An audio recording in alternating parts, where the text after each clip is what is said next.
Voix vive de Méditerranée en Méditerranée est un festival de poésie de dimension internationale qui réunit plus de 100 poètes venus des 4 Méditerranées, celles d'Afrique, des Balkans, des pays latins ou de l'Orient, venus aussi d'une 5e Méditerranée, celle que l'histoire a implantée ailleurs dans le monde. Pendant 8 jours, tôt le matin et tard dans la nuit, près de 50 rendez-vous quotidiens sont largement ouverts au public. La directrice de ce festival est Maïté Vallès-Bled. Ce festival a lieu à Sète et la marraine Anne Safo. Ce reportage est à l'image d'une balade. Il est arbitraire, incomplet, juste un regard. J'aimerais parler sans jamais m'arrêter, parler sans dormir, parler pour tout dire et ne rien dire et dormir en même temps, parler comme un nageur éternel, parler du fond, du fond, du fond de la piscine pendant des jours et des jours, aux heures d'ouverture, aux heures de fermeture, parler toute une nuit dans un ministère, parler du début et de la fin, sans jamais le début et sans jamais la fin. Moi j'ai un truc avec la poésie, c'est que je pense que la poésie est dans plein de choses. Elle est dans le cinéma, elle est dans la littérature évidemment, elle est dans la chanson aussi.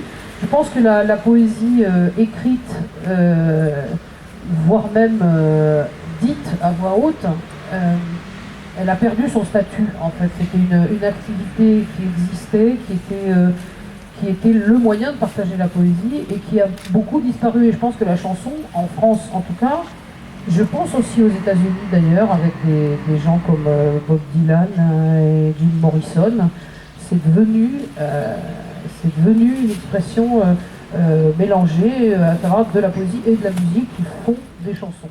Je pense que c'est Victor Hugo ne voulait pas qu'on mette ce. Alors ça c'est en vrai. musique. C'est tout à fait vrai. Il l'a dit, défense de déposer de la musique le long de mes vers, mais c'est une coquinerie sans doute pour préparer sa postérité, parce qu'en fait, de son vivant, ça a souvent été mis en musique avec beaucoup de difficultés. C'est une langue qui est très agréable à chanter, musicalement. Et pour moi, quand je chante en espagnol, ça me donne l'impression de faire de la musique avec ma voix, parce que je ne suis pas prisonnière du sens, pour le coup. Je sais ce que ça raconte, mais c'est quand même pas comme ma langue maternelle, donc c'est quand même pas quelque chose dans lequel je vais être d'un seul coup rattrapée parce que j'ai envie d'exprimer en tant que comédienne, entre guillemets. Et sa fille Adèle mettait les poèmes de papa en musique, qui faisait des soirées comme ça à la maison, qui devait être de bon ton d'ailleurs, avec sa fille qui jouait du piano, je crois, et qui chantait, mettait en musique les poèmes de Hugo. Et Juliette aussi mettait les poèmes de Victor en musique, Juliette Drouet. Et il y a un très joli dans les lettres de Victor Hugo à Juliette Drouet, il y a un moment où il le dit, où il dit tu fais de mes pauvres poésies quelque chose de beau en les chantant.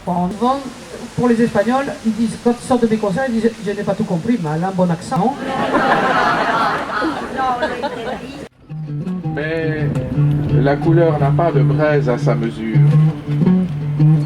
Une brindille a laissé trace à son front marine au matin.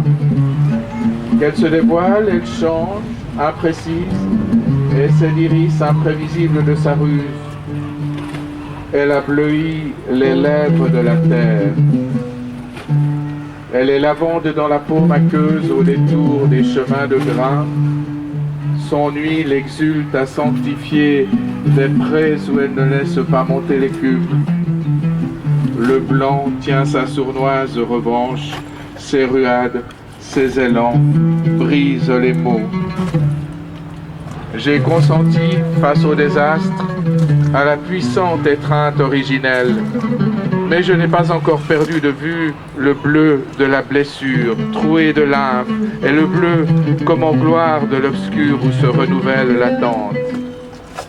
Aimer ainsi fleurit la meurtrissure.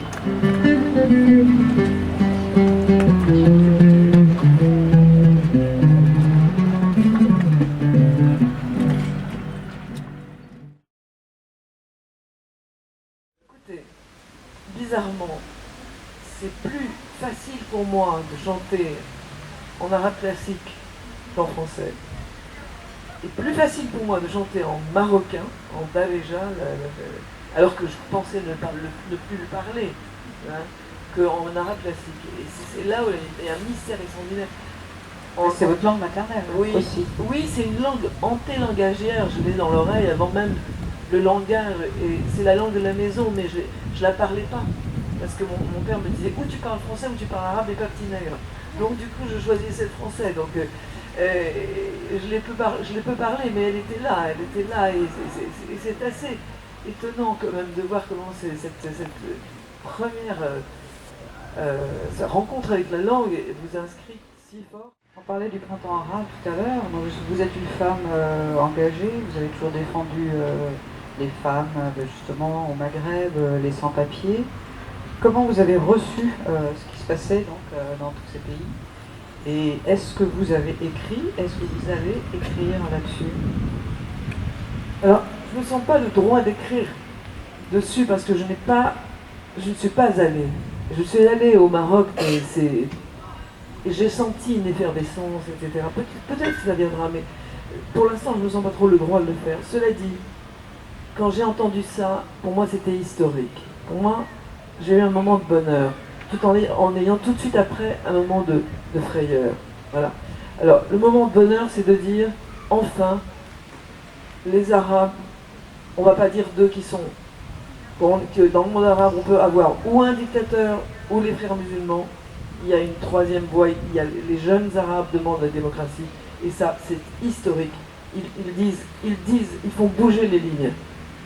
Ça suffit des clichés où c'est ou les frères musulmans, ou la dictature, ils ne sont pas capables d'autre chose, ils ne seraient pas capables d'autre chose, ils ne seraient pas capables d'entendre. Voilà, là, ils veulent la démocratie, et pour moi, ça m'a enchanté. Ça m'a enchanté. Ensuite, on sait que chaque mouvement si important peut entraîner de la blessure, de la douleur, des choses, même des blessures physiques, et on sait très bien, et des morts.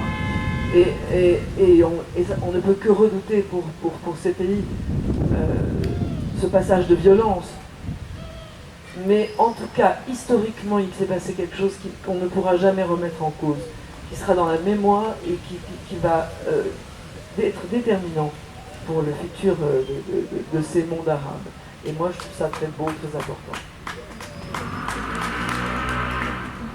Et c'est vrai que ça me touche infiniment. Je trouve ça...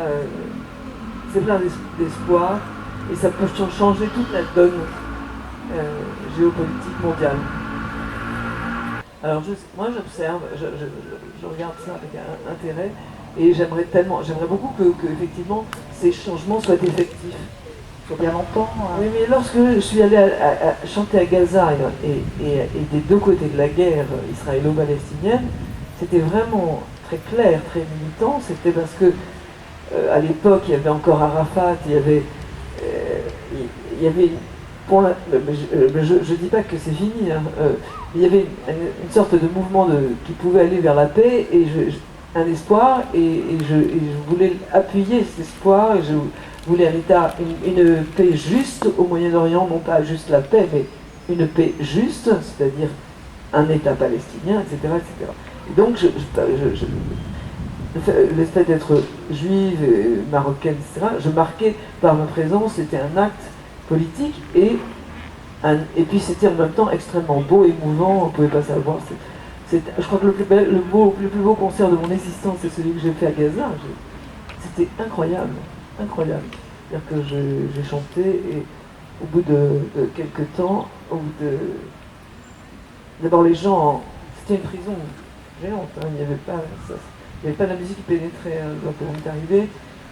Et on a chanté des choses lentes au début, et ils étaient tellement enchantés d'avoir un concert qu'ils faisaient crac, crac, crac, ils battaient la mesure lentement, au tempo lent déjà. Et quand je me suis mis à chanter du Kalsoum, ils m'ont envoyé des centaines d'œillets. Je ne sais pas, les gens avaient eu des œillets, on leur avait donné. Et ensuite, quand il n'y avait plus d'œillets, ils venaient sur ça, les étaient dessus. C'était extraordinaire, extraordinaire. J'étais très émue et c'était Enfin bon, c'était vraiment un moment pour moi infiniment fort et humain. Et on se dit, bon, il y a ça, tout d'un coup, il y a un sens à faire ce qu'on fait. Là bien, je ne dirais pas non à y aller, mais je ne sais pas ce qui s'y passera. Je ne sais pas ce que ça voudra dire. Je ne sais pas, tant que je n'y suis pas allée, quel sens ça pourra avoir, en fait. C'est ça. Mais j'irai volontiers. Si on m'invitait, j'irai. Parce qu'en Tunisie, il y a des tentatives, en tout cas, comment dire, de mettre plus de moyens dans la culture. Il y a des gens qui essayent de bouger pour que la culture ait plus de place qu'elle n'en avait avant. Ah mais bien sûr, mais ça on pourrait le dire en France aussi. Hein. je trouve que dans la poésie, dans l'art, etc., on peut arriver à toucher cet universel. Il n'y a qu'à écouter les poètes de tous les pays qu'on entend là. C'est comme si la langue poétique était... C'est une langue dans la langue, on l'entend. Je veux dire, même si il y a la traduction, il y a des choses qui nous dérangent, c'est pas la langue. On entend le son de la langue, mais on entend bien que cette langue poétique, c'est une langue dans la langue et elle transcende les langues.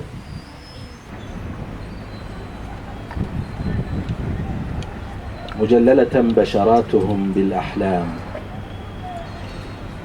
لم يكن الذين نجوا أقل موتا ولم تكن أنهارهم أقل ضراوة شهقاتهم التي انتزعوها من بين فكي الماء.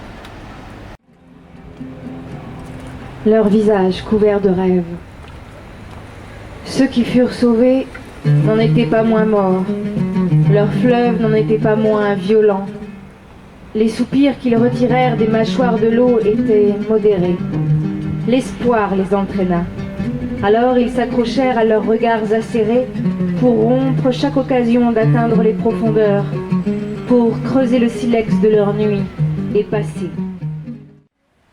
Bon, le danger pour la poésie, parce que la poésie c'est un exercice très particulier, c'est que, et en même temps dans l'art, c'est qu'on doit aller se confronter à l'inconnu. Il faut que ce soit vertigineux, il faut que ce soit dans un endroit qu'on n'ait pas exploré. Donc, bien sûr qu'il y a la mémoire pour dire non, je n'irai pas là.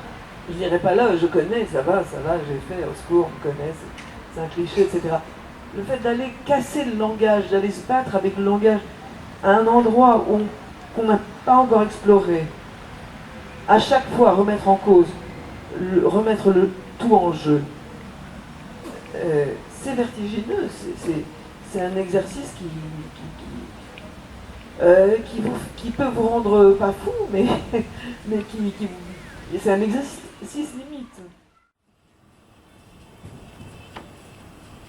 J'en ai assez que tu m'aimes plus, c'est vrai quoi, j'en ai assez, tu m'aimes plus, en plus tu t'en fous, c'est vrai que tu t'en fous. Le soir je me déshabille, tu me regardes même plus, avant tu me regardais, maintenant tu t'en fous de mon corps, hein, tu t'en fous de mon corps, dis-le que tu t'en fous complètement, c'est dingue, tu t'en fous complètement, tu dois pas être normal.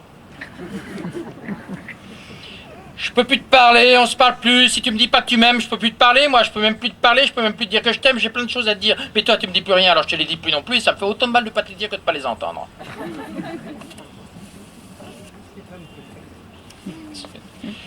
Toi, tu sais même plus ce que ça veut dire, tendresse. Hein. Déjà, il y a longtemps que tu as oublié ce que ça veut dire passion. Alors tu parles maintenant en tendresse. Ça te ferait rien de m'aimer un peu, hein, juste un peu, ça t'écorcherait la gueule de m'embrasser de temps en temps, juste une fois pour voir. Hein. Je m'en fous.